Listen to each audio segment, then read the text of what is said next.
Shalom, selamat pagi umat-umat Tuhan. Renungan pagi tanggal 22 Januari 2026 berjudul Tahun Akhir Dunia. Sebelumnya, mari kita berdoa. Bapa kami yang di surga, kami bersyukur untuk pagi yang baru ini, saat kami membaca dan merenungkan firman serta sejarah iman umat-Mu. Kami memohon terang Roh Kudus menyinari hati kami.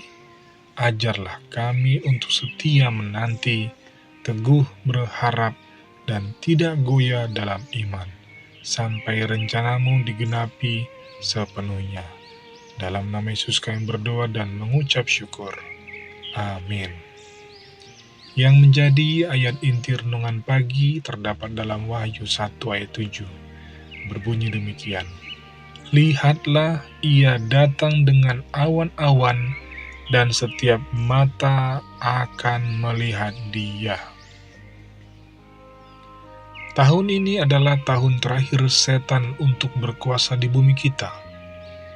Yesus Kristus akan datang, kerajaan-kerajaan di bumi akan dihancurkan berkeping-keping. Seruan kemenangan akan terdengar di surga. Waktu tidak akan ada lagi. Demikianlah yang ditulis William Miller dalam pidato tahun barunya kepada umat Advent yang percaya akan kedatangan kedua pada tanggal 1 Januari 1843. Akhirnya tahun akhir dunia telah tiba.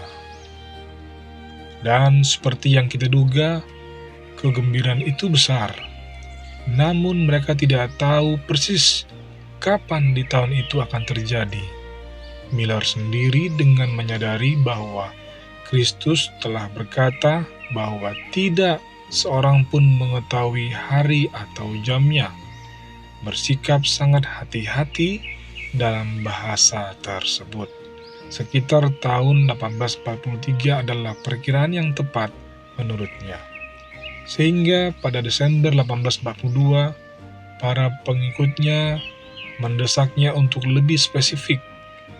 Bagaimanapun tahun 1843 akan dimulai bulan berikutnya.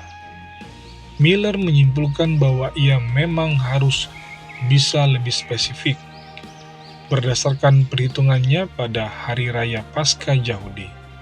Ia menulis bahwa ia percaya Yesus akan muncul di awan-awan di langit antara tanggal 21 Maret 1843 dan 21 Maret 1844. Mereka yang mengira telah menemukan rumus untuk menentukan hari yang tepat menetapkan banyak tanggal tertentu di antara kedua titik tersebut. Miller sendiri mengharapkan penggenapannya terjadi di akhir tahun, karena ia mengira iman mereka akan diuji. Dan waktu itu berlalu. Kedatangan kedua tidak terjadi pada tanggal 21 Maret 1844. Orang-orang yang berharap menyimpulkan bahwa mereka telah salah menghitung tanggal Paskah. Mungkin itu adalah tanggal 21 April, dan tanggal itu pun berlalu. Dengan demikian, kelompok pengikut Miller mengalami kekecewaan musim semi pertama mereka.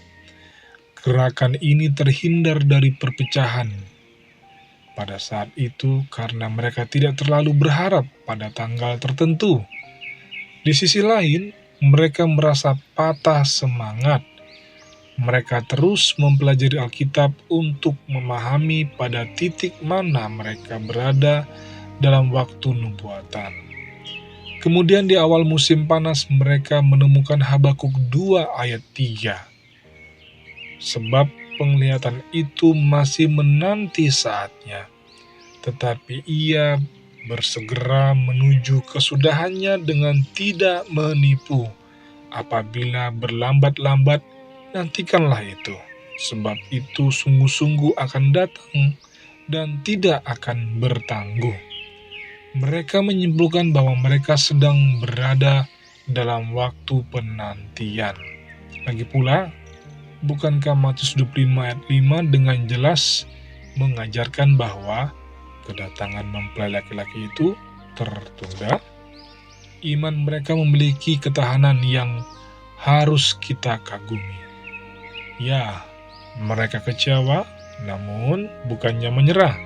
Mereka beralih ke Alkitab untuk menemukan keberadaan mereka dalam sejarah nubuatan itu.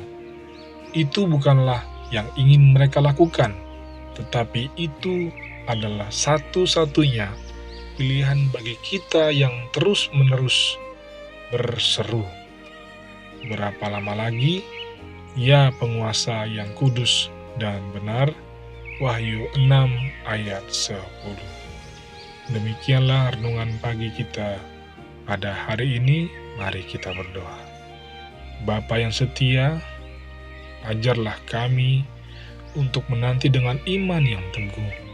Saat jawabanmu terasa tertunda, kuatkanlah hati kami agar tidak menyerah, tapi semakin berakar dalam firman-Mu.